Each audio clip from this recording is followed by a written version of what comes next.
laporan keuangan. Apakah itu yang disebut dengan bisnis asuransi? Nah, ini yang sering terbanyak terjadi.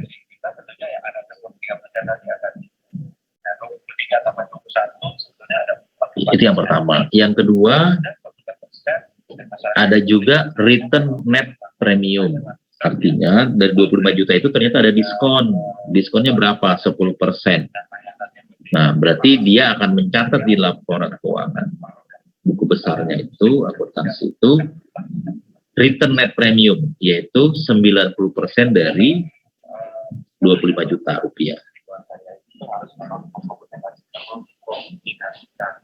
Ya.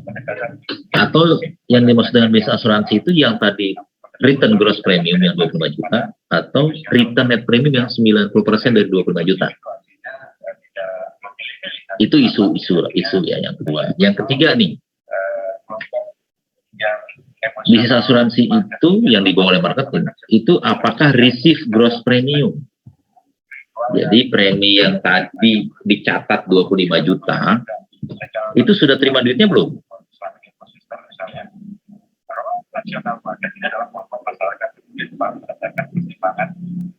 Halo.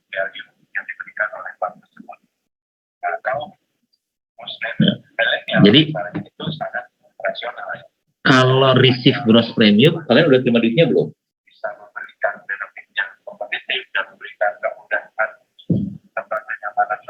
Kalau receive itu udah terima duitnya.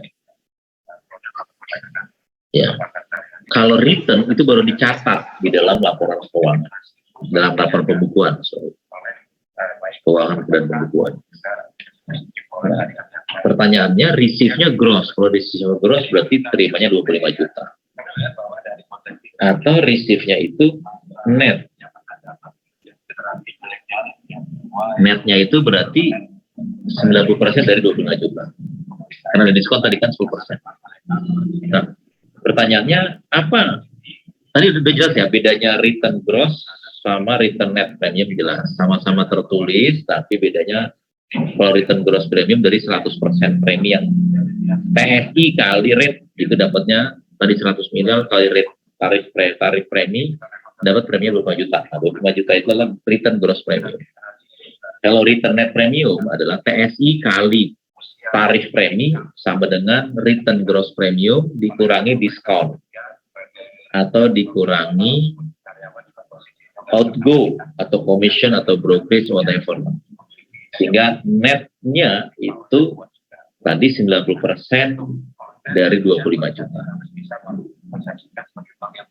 Itu yang disebut dengan return either gross atau net premium. Sekarang yang berikutnya adalah receive gross premium dan receive net premium, yaitu uangnya mesti masuk dulu. Kalau masuk yang gross berarti masuknya 25 juta. Kalau yang receive net premium berarti masuknya 90% dari 25 juta. Anggap saja 23 juta lah misalnya. Jadi, nah, kalau kalian di fungsi marketing itu harus ada kejelasan. Menentukan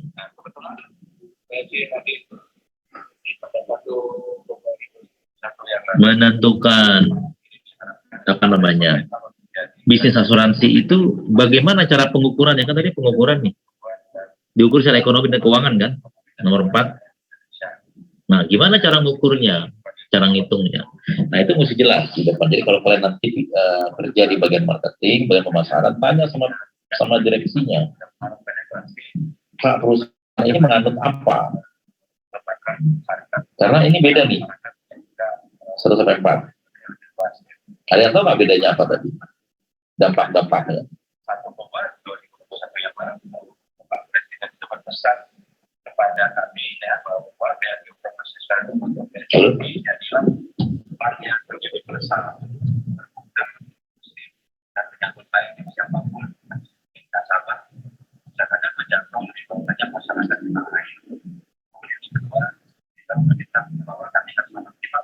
Halo.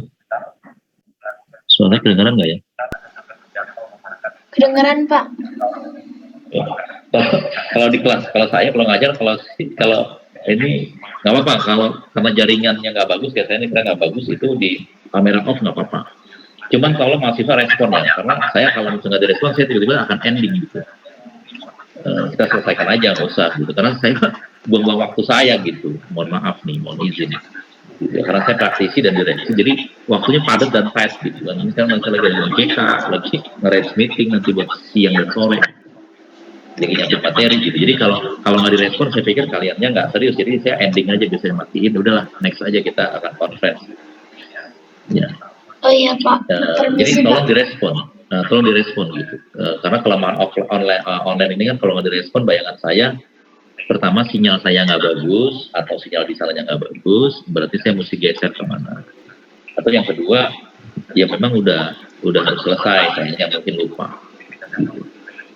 Oke, jadi untuk yang tadi jelas nggak ya isu di marketing ini? Tahu bedanya nggak return gross sesuai penjelasan saya tadi? Return gross, return net, sama receive gross, receive net. Oleh karena itu, dari sisi branding memang kami bisa untuk karena ini ada kaitannya dengan substansi perkuliahan nih, kalau nggak ngerti dirinya repot nanti. Kurang Pak. Oke, yang belum ngerti di mananya?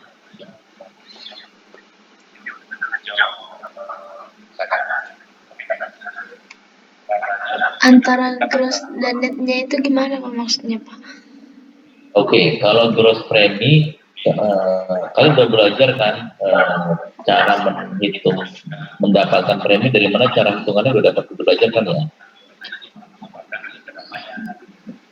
Mendapatkan premi itu adalah nilai pertanggungan PSI dikali dengan tarif, betul? Iya Pak. Nah, ketika anggap saja nilai pertanggungan tadi rumahnya 100 miliar, anggap saja tarifnya anggap aja lah 0,25 per mil, sehingga dapat angka 25 juta rupiah. Ya, ini contoh aja. Berarti 25 juta rupiah itu adalah preminya kan? Iya Pak. Oke, nah 25 juta itulah disebut dengan return gross premium. Karena itu yang akan ditulis sebagai gross premi. Ya, ditulis sebagai gross premi. Duitnya udah ada belum? Pertanyaan saya. Belum, Pak. Tuh, baru hanya ditulis di dalam polis. Tertulis di polis dan tertulis di dalam nota tagihan. Dan nota tagihan itu akan masuk ke dalam ledger buku besar akuntansi itu sebagai perusahaan Mr. A, rumah itu Pondok Indah, TSI 100 miliar, premi 25 juta. Itu apakah itu yang disebut dengan bisnis asuransi? Karena ini nomor 4 nih kan, bisnis asuransi harus dapat diukur secara ekonomi dan keuangan. Itu enggak ya? Sementara duitnya belum ada kan? Cuman tertulis doang. Pertanyaannya bisa nggak ada duitnya nggak tuh? Itulah bentuk bisnis plannya. Ya bisa jalan. Nah, bisa nggak? Cuman tulisan doang, ternyata duitnya nggak pernah masuk. Mungkin nggak? Ya mungkin. Mungkin sekali. Betul, itu mungkin. Dari debitan, masyarakat itu adalah kartu kredit ya. Jadi gimana itu Pak? Kan hasil penghitungannya doang. Betul, baru penghitungannya doang kan? Nah, itu yang pertama. Ini isu nih di bagian di fungsi marketing. Isu yang kedua adalah return net premium. Ya. Return net premium itu apa? Nah, yaitu gross premium dikurangi seluruh biaya yang dikeluarkan untuk diberikan ke nasabah atau ke pihak pembawa bisnis. Jadi tadi kan ditemukan nilai preminya 25 juta. Nah, 25 juta itu ada diskon nggak buat Mr. A selaku nasabah? Ada, nilainya berapa? 10%. Ada brokerage nggak? Oh, nggak ada. Ada komisi lain nggak? Oh, nggak ada. Berarti yang kita keluarkan dari 25 juta yang kita dapatkan hanya 10% saja. Berarti net return-nya bukan 25 juta, berarti 90% dari 25 juta. Jadi kurang lebih berapa tuh? Anggap saja lah 23 juta misalkan ya, anggapnya dulu 23 juta lah misalkan. Jadi bicara return net premium jadi berapa nilainya? Makin besar, makin kecil atau sama dengan return gross premium?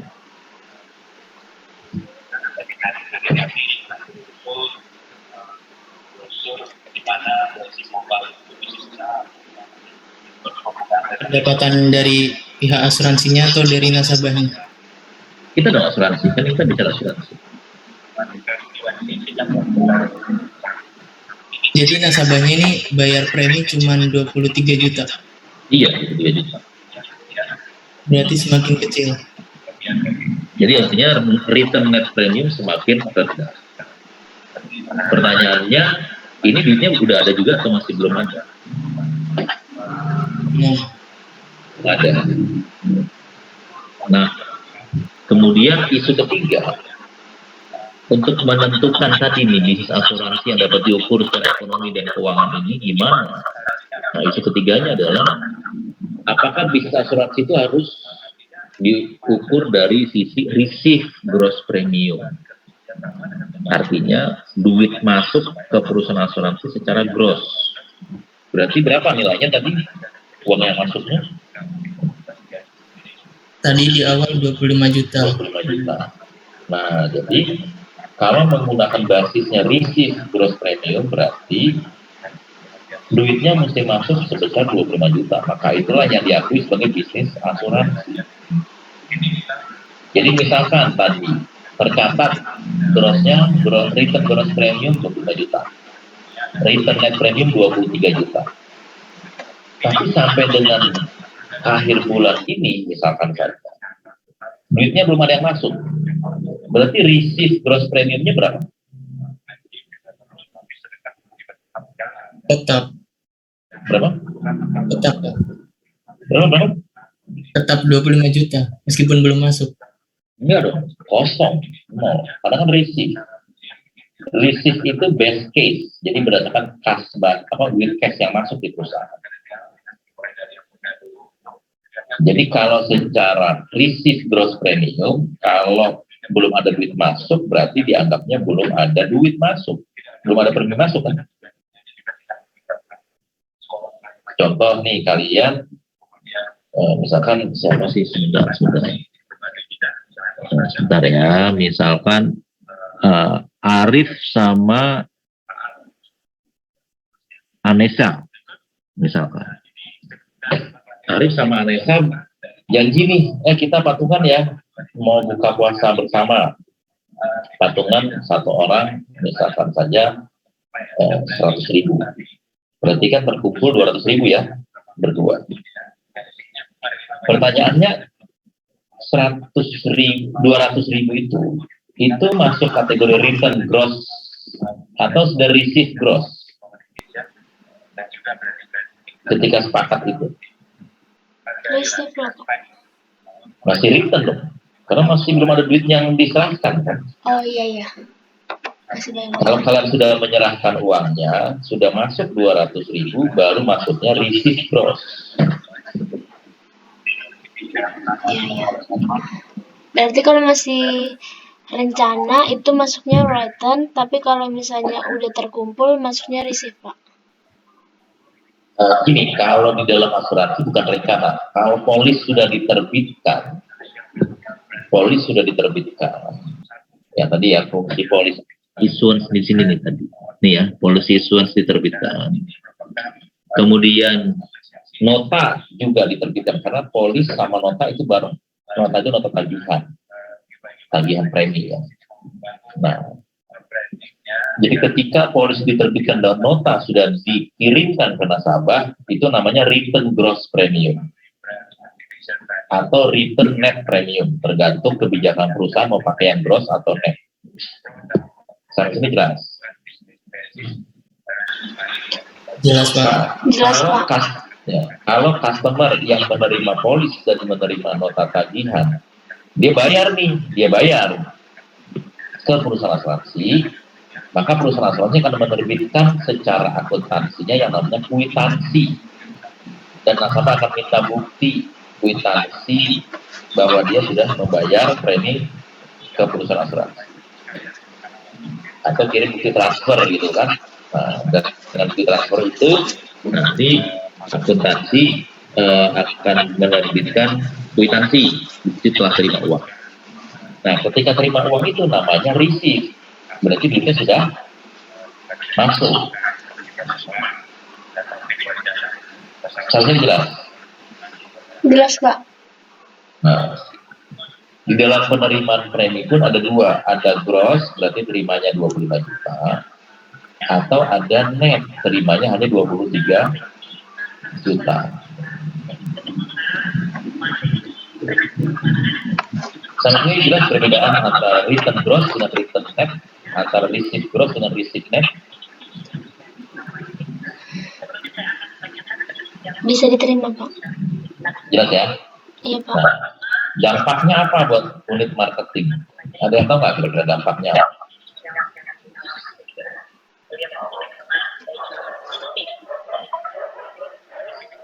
Kurang tahu, Pak.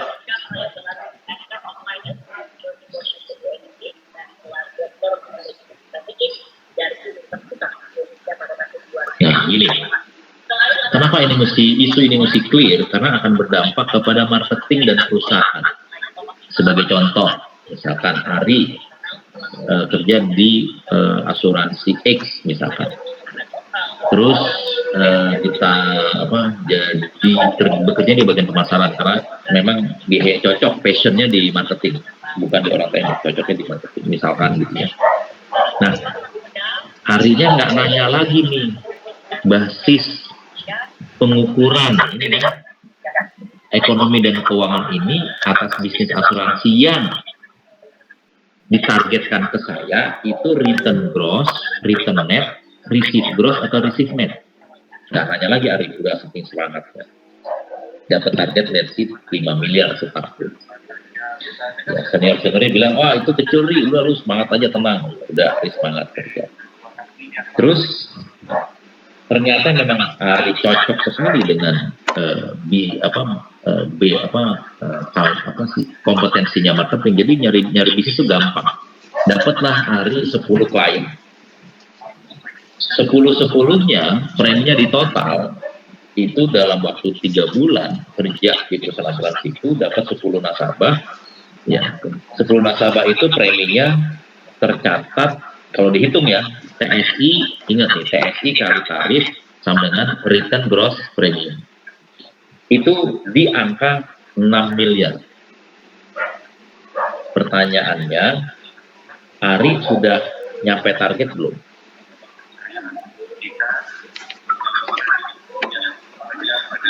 Maaf, Pak. Maaf, motong sebelumnya, Pak. Udah Ya. jamnya Pak Syakir. Oh, oke. Baik. Kalau gitu kita lanjutkan Kamis depan. Berarti 2 sesinya lanjut ke lebih dari 50 menit ya sesi pertama nih. Saya bikin 2 sesi. Oke, nggak apa-apa. Iya, Pak. Jadi untuk Kamis kemarin kan saya mohon maaf, saya juga tight banget karena itu closing gitu ya. Closing akhir bulan, jadi saya juga asli lupa. Jadi mohon maaf, nanti tolong mahasiswa kabari ke saya hari apa yang bisa untuk pengganti sesi kedua gitu ya. Baik, Nah, yang pertama tolong WA saya nanti ketua kelasnya hari apa. Kalau bisa sih jangan hari kerja kalau bisa. Kalaupun hari kerja itu jam-jam 4:30 deh, karena sekarang kan jam 3 jam 4 saya udah bisa keluar nih. Kalau nggak peak banget gitu ya. Nah, yang ketiga saya tuh berharap sebenarnya kalian dapat ilmunya, nilainya sih pasti akan ngikutin, yang penting ilmunya dapat. Jadi ketika kalian nanti kerja itu inline dengan materi kuliah, karena materi kuliahnya materi praktek yang saya kasih. Oke, itu saja. Jadi saya tunggu nanti untuk pengganti minggu keduanya itu kapan gitu ya. Iya, Pak. Kalau bisa kalau hari kerja ya kalau bisa, karena kan kita maghrib sama sahur, maghrib sama tarawih. Berarti kalau bisa sesudah jam office hour aja, dari jam antara jam 4 sampai jam 6 boleh lah. Oke, Atau di hari Sabtu bisa, tapi saya mesti cek jadwal karena saya semester ini dapat mata kuliah ngajarin cukup banyak sih. Sabtu itu ada 2 kelas tuh, saya mesti cek lagi jadwalnya gitu, biar nggak bentrok. ya Itu Pak. aja dari saya. Terima kasih banyak. Selamat pagi, sehat selalu. Assalamualaikum warahmatullahi wabarakatuh. Waalaikumsalam Pak.